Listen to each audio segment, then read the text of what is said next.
morning. Oh, wait. Good afternoon.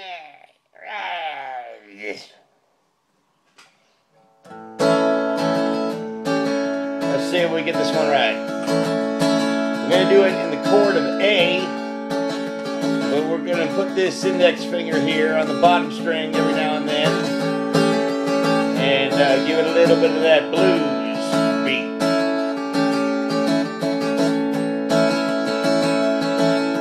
I'm going up to South County, where I've been 3 times before.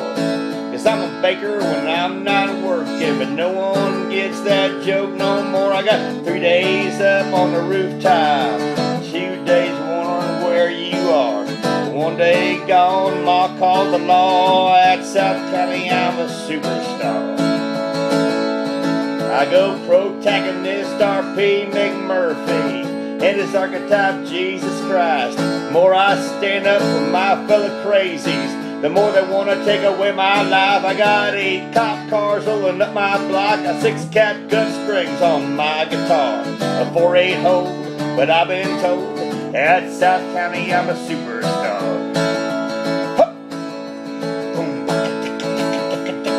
The thing with me and R.P. misunderstood by society. Sacrifice all, but here come the law. Where have we heard this before? I got 7 times 70 is 490. 2 times I heard that old cock crow. 3 times to 9, but my brain is fried. 'Cause that's South County, that's the way it goes. That's South County, that's the way it goes. Anyway, that's a funny story. And you know, this one time, it's so funny because, like, you know, they would send this girl, she's hot, as you would not believe hot. Blonde, she'd have a cop hat on, a cop outfit, and she would she would get naked in video, you know, like the whole night. The whole 9 yards, you know, videotape, you know. I mean, like video, like live video, you know, like, you know. I mean, what the heck you expect me to do, you know? Be like, yeah, I'll video with you and all that mess. But then, like, they flip me out, you know. I mean, they're breaking into my house and doing all that crazy crap that they were doing to torture the hell out of me.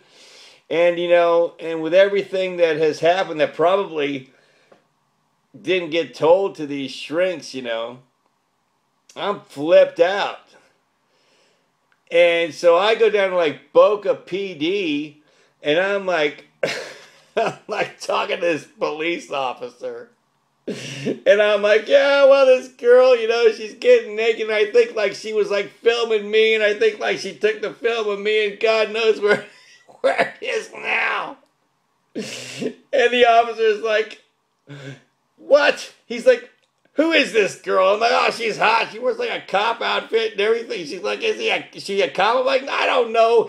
And then I'm like, she's from Naples. And then he's like, well, where is it? I had like I had like all my stuff in a backpack when I brought it to Boone PD. So I had like, I don't know, maybe like 12 different phones in there, and all my laptops. And I was wearing like this ridiculous like 10-gallon cowboy hat.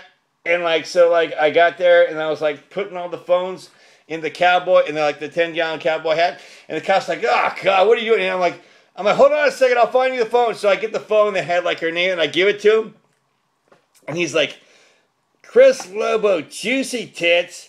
And I'm like, what she said her name was, I guess. I don't know. When I put it in, I don't know. And so then I call back home. I got home and I'm like, I like emailed her, and I'm like, what kind of a name is Lobo Juicy Tits anyway?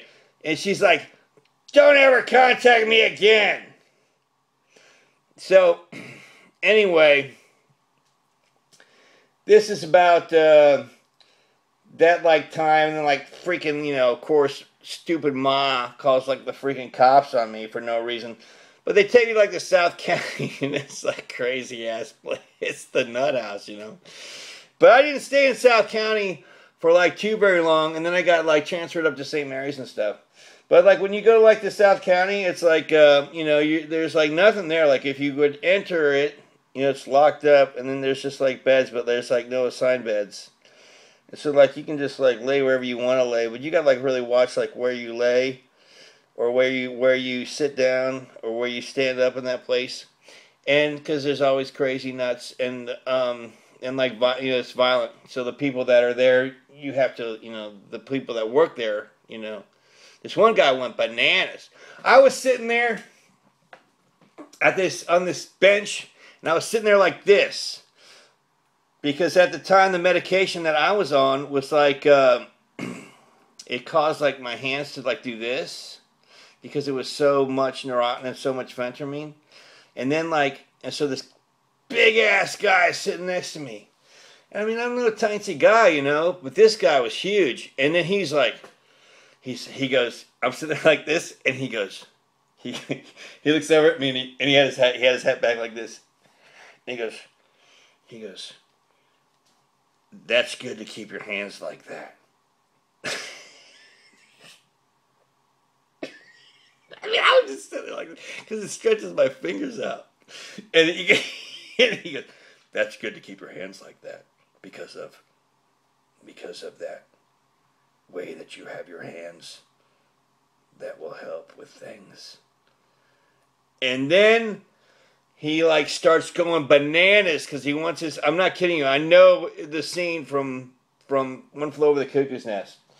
But it's the same way it is with this. He really wanted to smoke. And I don't know, they were processing something. And this guy goes bananas.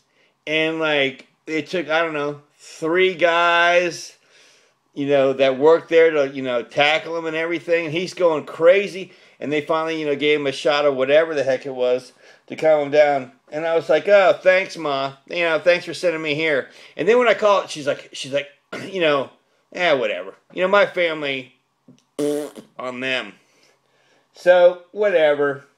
But anyway, have a rock and roll day. And just remember, guys, it's good to keep your hands like that, because it helps with things. What the guy said to me. All right, rock on.